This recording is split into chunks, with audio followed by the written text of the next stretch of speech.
93 WIBC, Rob Kendall. Brian Baker. We are the C team, not the A team, not the V team, but the C team. Hi there. Hey, I've got terrible news. Oh, no. This headline coming to us from Indy Star. We have to report on this. Oh, no. All right, let me brace. Be very aware. All right. West Nile infects first Hoosier this summer, state officials say. Oh, my golly, my gracious. Now, the West Nile, that's what happens if you get bit on the ass by a mosquito, right? Yeah, mosquitoes. They carry the West Nile. All right, so anytime I see a mosquito now, run like crazy and take cover. Yeah, the infected person lives in Vanderburgh County, which is southern Indiana. Vanderburgh. Yeah. Very nice this time of year, yes. That is one of 27 counties in Indiana where mosquitoes have tested positive for the virus. So, well, I don't want to bring everybody down. No, not at all. But I just brought everybody down. Well, I had a buddy that came down with Lyme disease once, and that was real nasty. You know? Ooh, yeah. That sounds terrible. No, it was not good at all. Hey, Rob, I've heard nothing but how we're going to have this big blue wave in November. It's going to be a big blue wave. People hate Trump. They regret Trump. Oh, they stayed home in November 2016. They're going to get out and vote. It's a blue wave. Yeehaw. All right. Well, Rob, could you fill me in? What were the results of that special election in Ohio? The Republican guy that Trump campaigned for won. Oh, is that right? He won. Oh, my gosh. How were the results of the rest of the special elections? How did it shake out there, Rob? Because, I'm just a casual observer.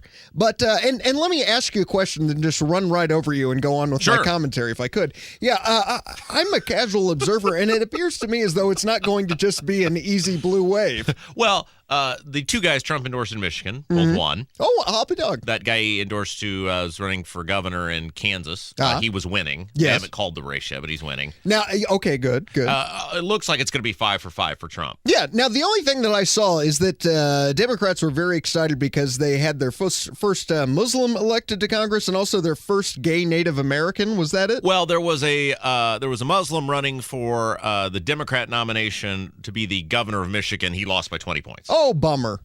Okay. He lost by 20 points. Okay. All right. But, because here's the thing, Rob. I am an individual that I'm colorblind, Yeah, I knew that. Despite the content of my overheard segments, I am someone who is an equal opportunity offender. Yeah, you're not racist. You hate everyone. Yeah, and I figure that way it just keeps it nice and clean, you know? Absolutely. Yeah, but it would appear to me as though if we are attempting to, eliminate racism, then maybe we shouldn't always be getting excited about and cheering on the fact that someone is the first Muslim or the first gay Native American, as though somehow that's an accomplishment that they can take credit for. You don't get to be proud that you're gay or that you're black or that you're a Native American or that you're white, all right? You can be proud that you were elected to Congress and you worked hard, but you don't get to take credit for the color of your skin or your sexual orientation. Yeah, it's really interesting. You've heard about all these the blue wave. Yes. The big thing for 2 years now. We've heard the Democrats are fired up, and we've had all these special elections. Yes. And I did a little recounting in my head. Yes. And we've had so many of these special elections now. And the only two that I can count that went for the Democrats was the Alabama U.S. Senate special election, in which the Republicans nominated a borderline pedophile. Yes.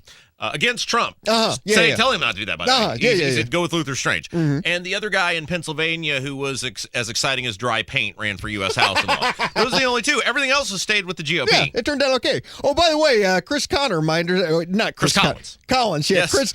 Chris Connor was, a legendary local disc jockey, WNAP. My apologies, Chris. Yeah, Chris Collins, he's apparently had to surrender to the FBI for insider trading. Yeah, he's been indicted. Whoops-a-daisy. Well, it's Whoops-a-daisy. It's always interesting, too, because I was watching the press conference. Yes. That they were laying out the case. And they've got the big chart, the flow chart of what he did and how he did it. And, it looks kind of like when they laid out the case of everything that Hillary did and then didn't indict. Right. It's very detailed. They've got names, they've got arrows, they've got amounts of money, they've got specific times, specific responses, and you're going, wow, this looks you like can play along at home with your own printout. This looks like a pretty thorough case. And then, it's like an office pool. The response from this guy's attorney, he denies all the charges and will vigorously defend himself in a court of law. Well, he has to say that, right? That's the big deal. Listen, they don't screw around with that insider trading. I saw what happened to Martha Stewart. Here's the thing, though, Brian. Went to jail. any of these guys, and by these guys I mean in the House and Senate, for the most part, could probably be found guilty of something similar to this because they all go in as regular folks and they all leave as millionaires. I'll be dog. How does that work? And they only make like $200,000 a year. Yeah. Well, apparently they happen to be not only very, very savvy politicians, but savvy investors, Rob. Because they know how to pick a winner. The chicks today, chicks on the right, were saying, wow, they're all cheating. They're all breaking rules. No, they write the law so that they can do it. Yeah, exactly right. Just like with Obamacare when they exempted themselves. The same thing with these trading laws and information they get bull crap that you and I would be rotten in Leavenworth somewhere. These guys are getting rich off of it. Yeah, as you like to say, Rob, rules for thee, but not for me. That is correct. Yes. Another piece of good news, Brian, out of the special elections yesterday. Yes. The socialist darling. Yes. Yeah, she failed in every one of them. Golly. Ocasio-cortez, I think is her name. I just hate that, because she's so precious. And they really brought the A team of socialists. They brought the A team out. They brought her and the Burn. Bernie Sanders went out there. Not the C team of socialists, but the A team. The A team of socialists. The Tony Katz of socialists. Well, maybe that was just the same problems Tony's having. There's too much of him. Yeah. I'm sorry. So go ahead. Yes. So they went to Michigan. They campaigned for the Muslim running for governor there. He didn't win. Yeah. They were campaigning in Kansas for an ultra-leftist running for U.S. House. But she did promise that they were going to turn Kansas red. We think she may have meant socialist red. Yes. We don't know. But a pretty good day in all because, look, it's so fascinating to see how the media reports these special elections because when Connor Lamb won in Pennsylvania against that guy who was less entertaining than dry paint, it's a wave. Right. It's an absolute wave. Close race, he wins. Votes are very close. It's a wave. It's coming. The guy in Ohio wins. Well, all the votes aren't tallied yet. There's still some outlying absentee votes. And boy, they barely won. Yeah. They barely. So when the one guy barely wins, here comes the wave. When it's the Republican, well, they held on. They're very lucky. They're so lucky. And here's the other thing, Brian. This guy in Ohio. He actually ran against Trump because they're trying to make it an anti-Trump thing. Right. He actually ran against Trump until the very end, until he was getting his butt kicked and needed Trump to come in and save him. Yes. For the most part, his campaign was, John Kasich is great. We love John Kasich. He looked at the polling that saw he was losing badly. Trump, come save me! Save me! I need a rally!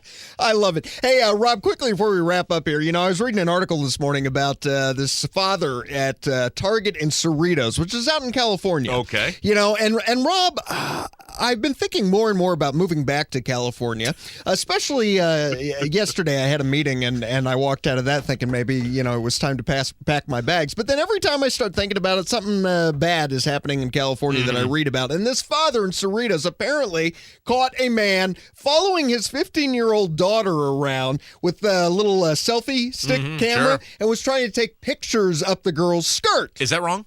Apparently, yeah. Apparently there's laws against that even in California. Should he not have done that? He should not have done that. And the father responded in kind by tackling the man and beating him to a pulp. Now, Rob, I realize the man's probably going to be, charged with assault. And what jury's going to convict him? Exactly right. I say good on you because I have a daughter. And let me tell you, if you mess with my daughter in any way, in fact, if you just look at my daughter in a way that I don't like, I will eviscerate you. I will beat you to a pulp. I will kill you. I will beat you to within an inch of your life and then finish the job. I will run you down with my car. I will step on your face. I will pull you apart limb by limb, eat every single bit of you, and then have a nice, tremendous, satisfying sit down. And after that, you'll listen to the mashup. Oh, yeah, I love the mashup. That starts right now. Oh, good. 93. WIBC. Whoopity-doo-dah.